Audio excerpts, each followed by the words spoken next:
նորմալ կլինի, ոնց նորմալ կլինի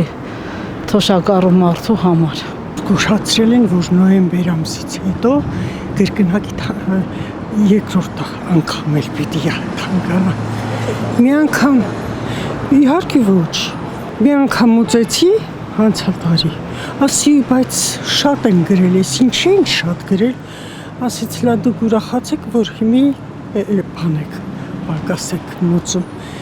Նոյեմբեր ամսից հետո ավելի են թանկացնելու։ Թողեցի դուրս եկա։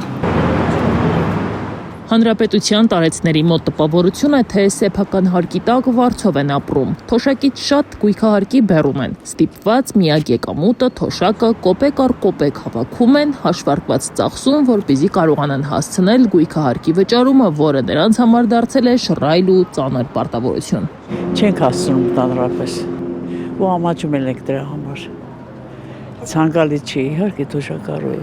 Մոնումենտում օրինակ թանկարժեք առանձնատների կողքին կան նաև տարիների վաղեմություն ունեցող սեփական համեստ տներ, որոնց բնակիչների մեծ մասը բնակարանը կամ տունը տարիներ առաջ ստացել է պետությունից որպես նվիրատվություն կամ ձեռք է բերել այն ժամանակվա համար խելամիտ եւ հասանելի արժեքով։ Սակայն այսօր օրցերության նրանք կանգնած են գույքահարկ կոչվող խնդրի առջև։ Այդ խնդրի հիմքում անշարժ գույքի հարկման նոր համակարգն է, որը Հայաստանում ներդրվել է 2021 թվականի հունվարի 1-ից։ Այդ պահից գույքահարկը հաշվարկվում է ոչ թե նախկին կադաստրային, այլ շուկայականին մոտարկված արժեքի հիման վրա։ Նոր համակարգով նախատեսվել է գույքահարկի աստիճանական բարձրացում։ Եթե 2021 թվականին այն կազմում էր 25%, ապա տարեցտարի աճելով 2026 թվականին հասնում է ամբողջական 100% մակարդակի։ Բայց հենց այստեղ է հարցի խորությունը։ Նոր տոկոսները չեն հաշվարկվում սկզբնական արժեքից, այլ արդեն բարձրացրած գումարից։ Այդ պատճառով նույն մոնումենտի տներից մեկը, որը կառուցվել է 1950-ից 60-ական թվականներին եւ որի գույքահարկը նախկինում 14000 դրամ էր, 2026-ին հասել է 266 000 դրամի,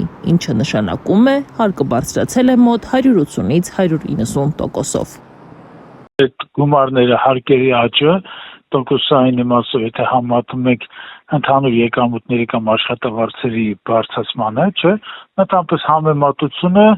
այլացել անիրատեսական է եւ այդտեղ տնտեսագիտական գիտելիքներ կամ պարզապես կիրառական խելք չի պետք, որպեսզի դա հասկանանք։ Տնտեսագետի խոսքով գույքահարկի բարձրացման քաղաքականությունը տարիների ընթացքում շարունակվել է առանց սոցիալական ռիսկերի համարժեք հաշվարկի։ Արդյունքում հատկապես կենտրոնական եւ կենտրոնամերձ թաղամասերում բնակվող թոշակառուները կանգնել են վճարունակության խնդրի առջև։ Տնտեսագետն ընդգծում է, գույքի շուկայական արժեքի աճը չի նշանակում, որ տվյալ գույքի սեփականատերը ունի համապատասխան եկամուտ։ Նախկինների եւ ներկաների ախորժակը պարզապես գրգռված է եւ այդ ախորժակի ճանապարհին կանգնած են հիմնականում մարդիկ, ովքեր փոքր եկամուտներ ունեն, հիմնական թոշակառուներ, կենտրոնի բնակիչները եւ նրանց պետք է առաջադրվեն հարկեր, գույքահարկի հարկ եւ բնականաբար նրանք չեն կարողանալու վճարել, հետո սկսվել է process-ը, ԴՀԿ, դատարան, ծանուցումներ եւ այս մարդկանցից այլասը խլելու են իրենց ընդհանրիկ այդ գույքերը